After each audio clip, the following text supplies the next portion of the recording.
کبھی کبھی ہم عجیب سی گھٹن محسوس کرتے ہیں. ہمیں لگتا ہے کہ ہم جو کہہ رہے ہیں کوئی اسے سمجھ نہیں پا رہا.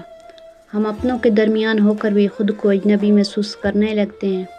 لیکن سوچنے کی بات یہ ہے کہ لوگوں سے شکوہ کیسا کہ وہ آپ کو نہیں سمجھتے.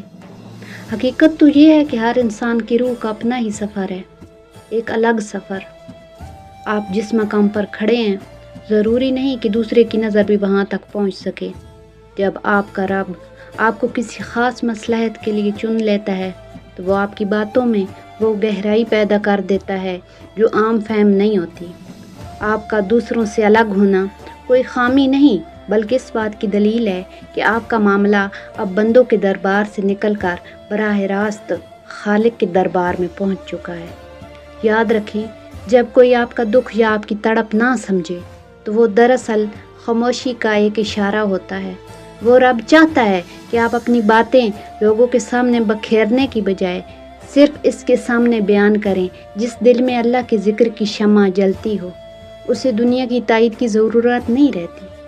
اپنی تنہائی کو بوجھ نہ سمجھیں، اسے ایک حصار سمجھیں جس میں آپ اور آپ کا رب موجود ہے. لوگ آپ کو نہیں سمجھ سکتے لیکن وہ ذات آپ کی خاموشی کو بھی سنتی ہے. کیا آپ کو بھی کبھی ایسا لگا ہے کہ آپ کی خاموشی آپ کے لفظوں سے زیادہ سچی ہے؟ اپنی رائے کمنٹ میں ضرور دیجیے گا تاکہ ہم مل کر اس سفر کو جاری رکھ سکیں. جزاک اللہ خیراً کثیرا.